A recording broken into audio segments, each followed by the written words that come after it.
Bonjour à tous et bienvenue pour une nouvelle vidéo. Disclaimer, comme la précédente, je vous parle de mon cas de figure perso. Il est probable qu'après celle-là, je passerai pour une folle, mais je suis plus à cela près. Il y a quelques mois, je me demandais si j'étais collapso ou survivaliste. Ainsi, en quoi consiste mon côté survivaliste? Pour commencer, quelle est ma définition du survivalisme?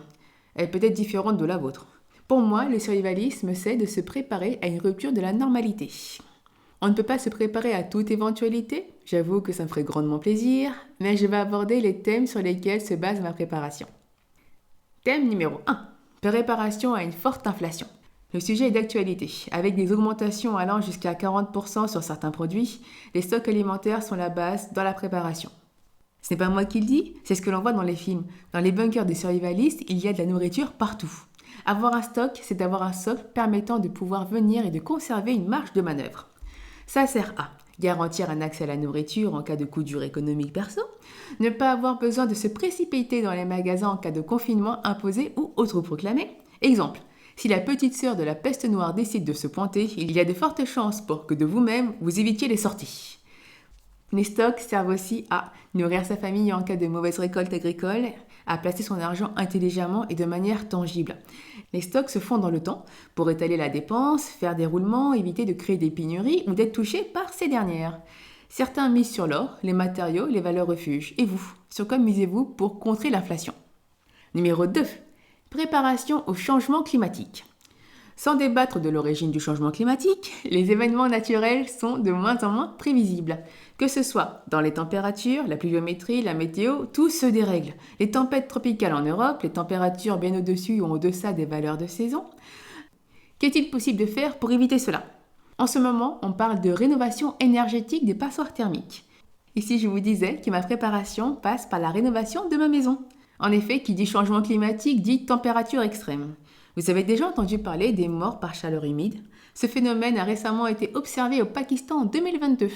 Lorsqu'on atteint un certain taux d'humidité ambiant, le corps n'est plus capable de réguler sa température par la transpiration. Plus le taux d'humidité est élevé, moins la température ambiante supportée par l'organisme est élevée. Il est ainsi possible de mourir à une température de 35 degrés. On est loin des 50 degrés secs de la vallée de la mort. Je vous mets un lien en description si vous souhaitez creuser le sujet. Ça, c'était pour l'été. Qu'en est-il pour l'hiver? Le froid est initialement une raison pour laquelle on isole une maison. Éviter au maximum les déperditions de chaleur. Si on regarde ce point, au niveau énergétique, moins on perd de chaleur, moins on a besoin de chauffer. Donc moins on a besoin d'énergie pour chauffer sa maison. Si j'ai besoin de 10 terres de bois au lieu de 20, cela correspond à un gain de temps et d'argent. D'autant plus que se fournir en énergie va devenir de plus en plus problématique. Couper son bois à la scie canadienne, c'est long. Une information tourne en ce moment. Cette chère Union européenne va inclure les particuliers dans la taxe carbone. Plus vous consommerez d'énergie, plus vous serez taxé. On avance des chiffres à hauteur de 45 € la tonne émise. Chaque Français émet environ 10 tonnes par an. Combien êtes-vous dans votre foyer? Prenez 450 € par an et multipliez par le nombre de personnes sous votre toit. En dehors de toute considération écologique, réduire son besoin d'intrants énergétiques revient à diminuer sa dépendance, à économiser du temps et de l'argent sur le long terme.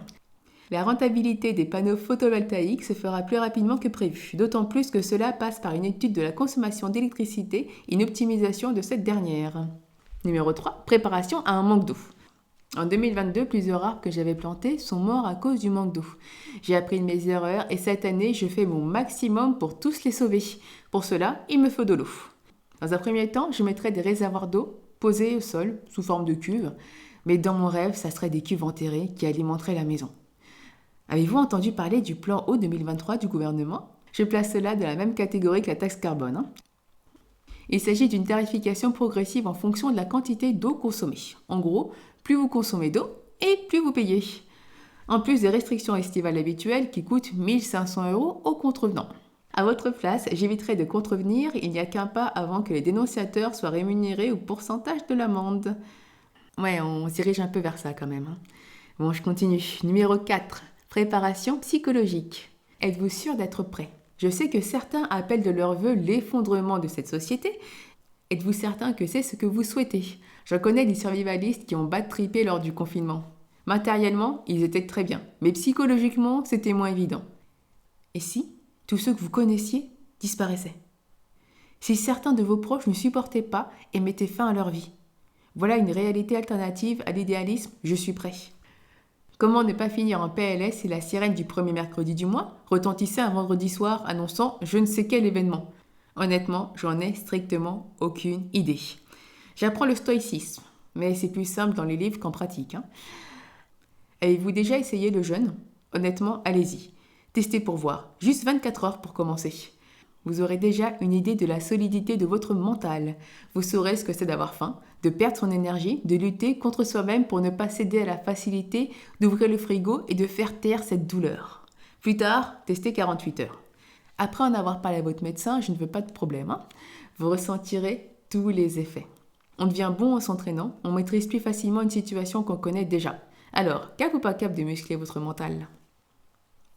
Numéro 5. Préparation à une impulsion électromagnétique de grande ampleur. Quels sont les effets d'une impulsion électromagnétique? C'est simple. Tout le matériel devient obsolète. De la voiture à l'ordinateur en passant par les réseaux de télécom et d'électricité. Tout ce qui n'est pas 100% mécanique devient potentiellement inutilisable. Comment cela peut-il survenir? Par une attaque humaine à la bombe dite d'impulsion électromagnétique, IEM, ou lors d'une éruption solaire comme en 1859, l'éruption de Carrington. Info en description. Il faut savoir qu'en ce moment, on a une hyperactivité solaire jusqu'à peu près 2025. Donc je dis pas que c'est possible, mais c'est possible. Quelle est la préparation à cela? Une cage de Faraday et une préparation identique à ma préparation dans la vidéo 24 heures sans électricité. Même si la préparation c'était un peu du pipi-tcha comparé à ce que ce type d'événement pourrait engendrer. Ici encore, la préparation à un événement est utile pour d'autres événements, optimisation et recoupement. Numéro 6. Préparation à une nuit prolongée. Que ce soit 3 jours de nuit ou 2 ans, comme semble l'indiquer l'histoire aux années 1257-1258, suite à une forte éruption volcanique, imaginez des nuages qui obscurcissent le ciel 2 années durant. Quelles seraient les conséquences? Carence en vitamines avec les pathologies qui en découlent. CF la vidéo Arte que je vous mets en description. Une dépression généralisée quand on connaît les bienfaits de la luminothérapie. L'incapacité de cultiver son alimentation et les drames qui vont avec. Si vous avez de l'argent, vous trouverez des exploitations avec des lumières horticoles pour vous fournir. Si vous connaissez un cultivateur de substances interdites, il y aura aussi ses lampes. Il se peut que vous en ayez également si vous faites vos semis en dessous, mais en quelle quantité? Et cela ne remplace pas la lumière du soleil. Pour pallier les carences, je vous dirais de stocker des vitamines, d'avoir des lampes horticoles et le fameux stock alimentaire. Je n'investis pas pour un événement particulier, mais pour une multitude d'éventualités. Numéro 7. Préparation à une nuit de grillons. En 2019, j'ai lu un article à propos d'un nuage de criquets pèlerins qui semait le trouble en Afrique de l'Est. Entendez par dévaster les récoltes et provoquer des famines. Je me suis dit, il faut que je me prépare à cela. Ça m'a valu une dispute avec mon compagnon à l'époque. J'étais trop survivaliste ou juste trop stressée de la vie. Ça marche aussi.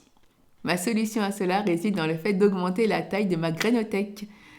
Mon stock de graines. Juste de stocker plus de graines. De toute façon, avoir une bonne grainothèque, c'est indispensable. Exemple, si des gelées tardives surviennent et détruisent mes plantations, il est important de pouvoir les remplacer. Une solution pour plusieurs problèmes. Numéro 8. Préparation à l'effondrement du système de santé. Je suis du corps médical et j'assiste au délitement de notre système de santé depuis des années, bien avant la pandémie. Quelle préparation pouvons-nous avoir face à cela? Je vais vous donner une réponse toute bête. Évitez de tomber malade. Notre mode de vie sédentaire et les produits vendus par l'industrie sont source de maladies. Diabète, obésité, maladies cardiovasculaires, troubles musculo-squelettiques, anxiété provoquant hypertension, ulcères et autres. Qu'est-ce que c'est réjouissant, non? En plus, les perspectives sont un système de santé à l'américaine où votre qualité de soins dépend de la grosseur de votre porte-monnaie. Avez-vous vu Psycho de Michael Moore sorti en 2006? Je vous invite à le voir si ce n'est pas déjà fait. Ma solution à cela, modifier drastiquement mes habitudes alimentaires. Je vous ai dit que le jeûne aurait des bienfaits pour la santé? Je vous le dis maintenant. J'aménage une salle de sport que je ne fréquente pas assez souvent à mon goût. Cela permet de me maintenir en forme, d'éviter un certain nombre de maladies et cela permet aussi d'avoir une plus grande chance de survie en cas d'affrontement physique, même s'il s'agit juste de fuir. J'évite au maximum la nourriture transformée, ultra transformée, qui est à mon avis une source majeure de nos problèmes de santé. Il n'est pas recommandé de croire que l'industrie agroalimentaire ou pharmaceutique nous veulent du bien. Ils sont juste là pour les bénéfices. Les gens en bonne santé ne rapportent pas beaucoup, alors qu'un diabétique de type 2 va raquer jusqu'à la fin de ses jours. Alors, de quel camp souhaitez-vous faire partie? Numéro 9. Préparation à l'insécurité. Bon, pour ce sujet, vous m'excuserez, je ne le creuserai pas.